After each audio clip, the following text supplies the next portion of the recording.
CRTV, poste national, du nord au sud, de l'est à l'ouest. Vous êtes le secrétaire exécutif du Centre international de recherche et de documentation sur les traditions et les langues africaines. Mais qu'est-ce qu'un Africain normal, c'est-à-dire un Camerounais, peut attendre du cerf d'Otola? Ça rejoint peut-être un peu ma question de tout à l'heure. Depuis la création, qu'est-ce qui a déjà été fait? Comment pouvez-vous quantifier le résultat, le travail que vous faites sur le terrain? Un seul exemple. Vous avez vu l'alphabet général des langues camerounaises. C'est un alphabet qui quelquefois a rendu les vieux lettrés analphabètes.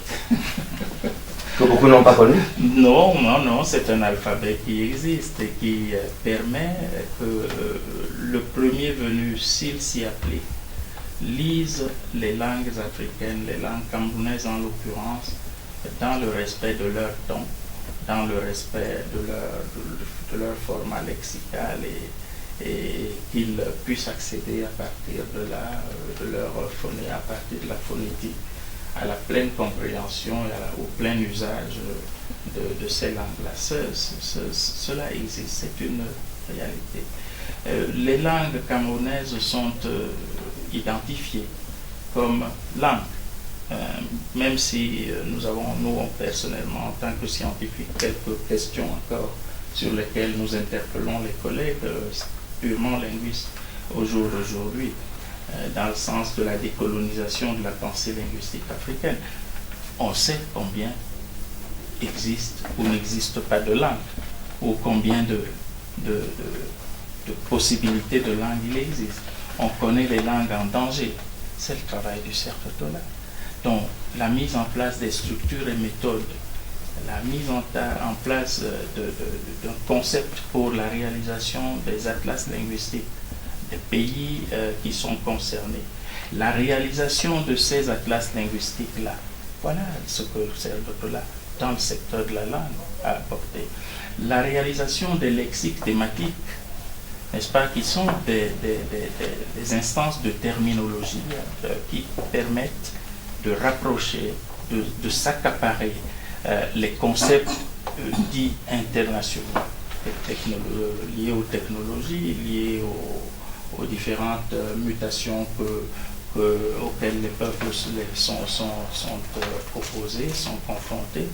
Ces lexiques thématiques existent. Oui, mais pour ça, on a comme l'impression que ça concerne tout simplement, une fois de plus, les intellectuels, des personnes haut placées. Quand j'apporte le lexique thématique de la langue Ngamba au Tchad, les gens sautent dessus. Ce ne sont pas des intellectuels. Mais vous posez un réel problème. C'est celui de la distance entre le laboratoire et les usagers. Absolument. Et le rôle du cerf d'Otola, dans le format nouveau que nous voudrions lui donner, c'est justement de passer à ce mandat-là, d'assurer ce mandat de manière compétente, de manière à mobiliser ceux qui ont pour mission d'assurer la diffusion, d'assurer le transport des produits du laboratoire vers les usagers, ceux qui ont mission d'assurer ce que nous appelions au départ l'instrumentation. Il faut y aller, il faut organiser cela. C'est l'output de tout le travail qui se fait en amont et qui est immense. Je voudrais vous dire qu'au mois d'avril ou mai 2012, j'étais à Kinshasa pour présenter le nouvel atlas linguistique de la République démocratique du Congo. À la suite de cela, vous ne pouvez pas imaginer, au-delà des universitaires, le nombre d'invitations que nous avons reçues des associations qui s'occupent des langues, parce que les langues appartiennent au peuple. Elles n'appartiennent pas à des gouvernements. Et les gouvernements peuvent offrir un format structurel de politique linguistique, mais ce ne sont pas les gouvernements qui vont parler les langues.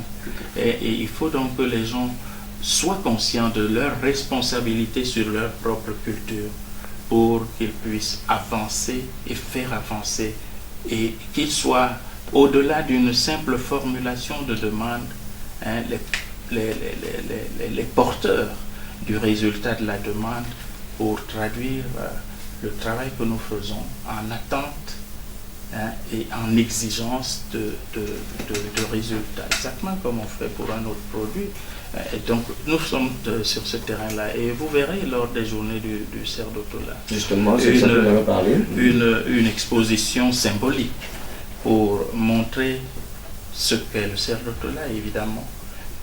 Pas en termes d'infrastructure, ce n'est pas le plus important, mais en termes de projection intellectuelle, de projection politique, parce qu'il s'agit d'un instrument de politique culturelle pour l'émancipation de l'homme africain dans le monde de son temps, en termes donc de produits aussi qui sortent de cette démarche-là, qui devient une démarche intellectuelle, scientifique, organisationnelle, et vous verrez qu'il y a quand même pas mal de réalisations sur le plan de la langue, sur lequel vous avez beaucoup insisté, mais aussi sur le plan de l'histoire, sur le plan de la musique traditionnelle d'Afrique, sont un secteur sur lequel nous développons un vaste projet, et nous tenons à Brazzaville tous les 2 ans,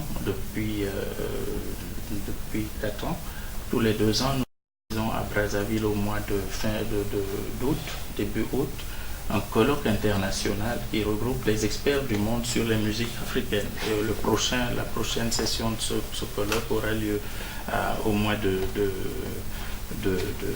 d'août 2014, sur le thème de l'instrument de musique africain, justement. Et nous avons réalisé des travaux immenses, sur les littératures de l'Afrique, qui sont dites littératures orales, mais que nous appelons littérature patrimoniale ou traditionnelle, qui sont des littératures tout court. Au jour d'aujourd'hui, nous efforçons de développer à la fois la disponibilité, n'est-ce pas, des textes de la littérature africaine patrimoniale, mais aussi la capacité de développer l'enseignement de ces littératures-là, qui sont porteuses et traductrices de culture pour l'ensemble de la jeunesse, afin de libérer véritablement la jeunesse pour qu'elle ne croit pas qu'il n'y a par exemple de littérature que celle qui est commencée avec des auteurs de romans. Pour faire justement par exemple de cette littérature-là, c'est dans quelle langue cette littérature que vous encouragez? C'est en français, c'est en anglais, c'est dans les langues africaines. Nous avons un stock, une base de données, une banque de données d'une richesse inouïe. Mais évidemment, nous ne pourrons pas vous la présenter cette fois-ci. Mais ce que nous pouvons vous dire, c'est que nous assurons un travail de collecte systématique. C'est cela la documentation. On documente la culture africaine. Là, on documente les traditions, c'est-à-dire qu'on procède méthodiquement à la collecte, à des recueils.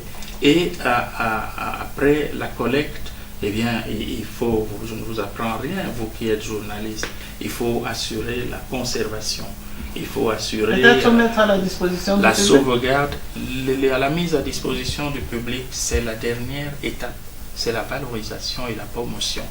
Mais pour pouvoir déjà rendre disponible les stocks qui existent, enfin les connaissances qui existent et qui passent, puisqu'elles sont essentiellement sur des supports vivants, c'est ça l'oralité, tradition orale, eh bien il faut les enregistrer, il faut les fixer sans les figer, il faut les rendre disponibles, c'est ça, documenter, ce que nous appelons documentation. Afin que des peuples qui peuvent ne pas être là aujourd'hui ou qui n'étaient pas là hier puissent y accéder librement. Et les moyens, les technologies aujourd'hui modernes, le multimédia permet de booster et de développer au meilleur niveau de l'excellence et des capacités à la fois de collecte et de stockage. Par la numérisation, nous arrivons aujourd'hui à fixer un certain nombre de choses pour les rendre disponibles. Alors, professeur, un mot sur les journées de communication du Cerdotola, elles auront lieu quand et où? Les journées de communication du Cerdotola, instance de présentation de l'institution, auront lieu à Yaoundé, au siège du Cerdotola qui est à Bastos, n'est-ce pas, au quartier Bastos, du 8 au 10. les 8, 9 et 10. Mais nous prenons prétexte des journées du cerf d'Otola pour ne pas insister sur les aspects qui font généralement la joie des journées portes ouvertes. C'est pour cela que les journées ont été placées sous le signe d'une palabre scientifique. Voilà, voilà et en quoi elle va consister le concept nouveau que nous lançons. La palabre scientifique. La palabre scientifique va regrouper un certain nombre d'experts. Il y en a une cinquantaine qui viennent de Guadeloupe, des États-Unis et d'ailleurs. Et on va discuter de l'homme africain pour un homme africain fier de sa tradition africaine dans le monde du 21e siècle. Et tout le monde pourra y assister? Les portes sont ouvertes, l'entrée est libre et gratuite. Alors rendez-vous à Bastos, c'est ça vous avez dit Qui est annoncé. Prends alors le Pour ceux téléphone qui parce tout qu'il y a passé un appel. sur cette team campagne, nous n'hésiterons pas à vous kidnapper une pour nous faire part de tous vos projets par rapport à vos traditions. Nous sommes à la fois militants et serviteurs de cette cause. Kidnappez-nous si vous le pouvez. Merci professeur. Nous allons également merci à tous nos amis de Facebook, notamment Michel Zede et Desmond Derélé qui ont réagi. Nous parlerons de nous poserons leurs questions prochainement. Et merci aux 510 Facebookers qui ont désormais fait part de leur soutien à CRT Ma Campagne. Et nous en espérons davantage pour les prochains jours. C'était CRT Ma Campagne, dit-il à rester sur la CRT, le poste national. Très bien. Voilà. Bon, attends. Là, tu fais la part à la musique là.